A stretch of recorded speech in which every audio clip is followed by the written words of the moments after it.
di paripurna saya bunyikan keras ya Pak. Jadi saya pikir, dan ini ditanggapi sama beberapa anggota dan bahkan pimpinan daripada DPR adalah juga mereka semuanya tidak setuju. Dan ini kalau di hak angket itu saya pikir ya 100% mereka semuanya nggak setuju mungkin. Artinya ada tindakan kolektif Pak nanti? Ya saya pikir nanti suatu ketika juga akan begitu kalau misalnya ini dipaksakan oleh pemerintah. Kan ini tidak bisa Pak dipaksakan oleh pemerintah dalam kondisi rakyat ini masih susah. Iya, dan tanpa regulasi lagi. Dan ini adalah pelanggaran nih, pelanggaran dalam undang-undang juga Pak. Jadi mereka tidak menganggap kita. Jadi ini yang terus masalah perpindahan daripada ibu kota itu tentu tadi dikatakan bahwa DPR pun juga akan dipindahkan tentunya. Ya, padahal jangankan mau dipindahkan dengan biaya yang demikian luar biasa, mungkin sangat besar. Ya. Wong kita ini mau bangun tambahan ruangan aja udah ribut kita ini, dan bahkan anggaran DPR mau dipotong dan sebagainya. Jadi ini kita ini nggak punya duit. BPJS aja kurang berapa triliun? 6 triliun ya kalau nggak salah. Ya toh? 9 triliun. Itu aja nyari duitnya di mana-mana susah gitu. Ya toh? Belum lagi permasalahan infrastruktur yang sekarang ini dibangun, ya toh, yang hampir sebagian besar nggak bisa mengembalikan tidak mempunyai kontribusi multiplier efek ekonomi, pertumbuhan ekonomi. Jadi ini yang terus terang kayak misalnya LRT yang ada di Palembang itu nanti kalau sudah bayar bunga sama utangnya itu kira-kira kayak apa? Sekarang aja bayar listriknya nggak ketutup 10 miliar sebulan, padahal pendapatannya nggak sampai 500 juta sebulan. Ini terus gimana setahun ya? Dan ini nanti akan berderet-deret infrastruktur yang nggak bisa dikembaliin dan tidak membawa dampak multiplier efek yang luar biasa. Termasuk ini nanti Bandara Cengkareng dan lain-lain. Jadi Kertajati dan lain-lain. Jadi ini saya pikir itu menjadi tugas dululah dari pemerintah, termasuk tadi yang kebutuhan pokok daripada masyarakat atau kebutuhan dasar daripada masyarakat itu dipenuhi dulu.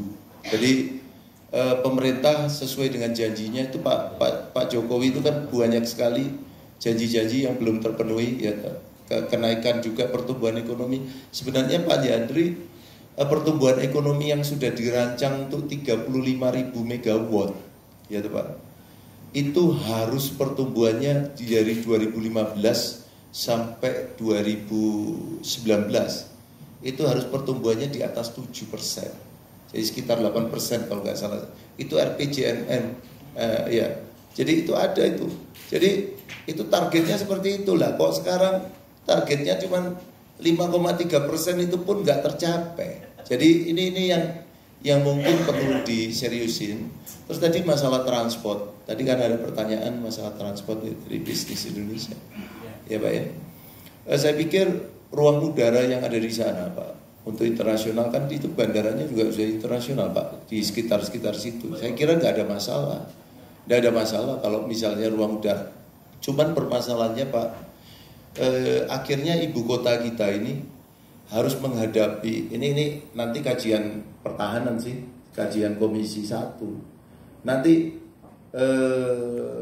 negara kita atau presiden itu sudah nggak punya lagi bemper lagi Pak, karena langsung berhubungan dengan perbatasan internasional. Yang di atasnya itu Malaysia sama Brunei dan Filipina ya toh, yang di sini ALKI Pak, alur internasional Pak. Ya gampang aja tinggal dibom belum gitu. Lah kan kita nggak bisa melindungi presidennya. Nah terus gimana? Ini jadi istilahnya ibaratnya akan sulit untuk dari sisi keamanan dan keselamatan daripada presiden sama menterinya. Lah terus yang kedua permasalahan Pak Presiden kan sering apa istirahatnya di Bogor, kan nggak pernah di Istana Negara. Nah terus apakah nanti Istana Negara Istana Negara yang ada di Bogor itu juga dipindahin ke Kalimantan gitu, kira-kira begitu. Kalau enggak tiap hari pulang Pak ke Istana Negara di Bogor, kira-kira habis bensin berapa itu, dan sebagainya. Nah terus yang berikutnya lagi yang menjadi masalah itu kan kalau dari sisi transport Pak, kalau dari sisi transport nih ya. Jawa itu penduduknya sekitar 170 juta. Iya Pak.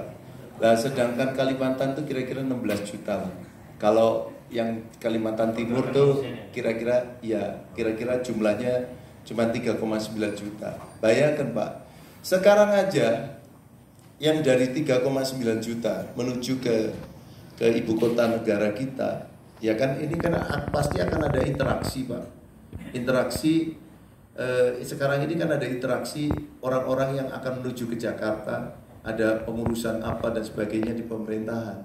Itu aja sudah kesulitan pesawat karena jumlah pesawatnya kurang, gitu kan Pak ya, sehingga harganya jadi mahal. Nah, dan pesawat-pesawat low cost kita nggak difasilitasi dengan bandara low cost, sehingga mereka jual mahal, tiketnya harus jual mahal, kalau enggak rugi mereka. Siapa yang mau jatuh pesawatnya karena perusahaannya rugi? Ya, bagasi berbayar dan sebagainya. Jadi di sini Pak, apalagi kalau ini dibalik menuju ke sana, pasti yang 170 juta ini akan mempunyai interaksi ke pemerintah yang ada di sana. Jadi yang tadinya 3 juta atau 16 juta interaksinya itu aja kesulitan, apalagi yang ratusan juta ini interaksi. Kalau di Jawa sekarang ini kan, kalau misalnya ibu kota di sini, kalau misalnya orang Semarang atau orang Surabaya mau ke ibu kota, jalan kaki bisa Pak? Nyampe. Tapi kalau berenang ke Kalimantan kira-kira bisa Pak?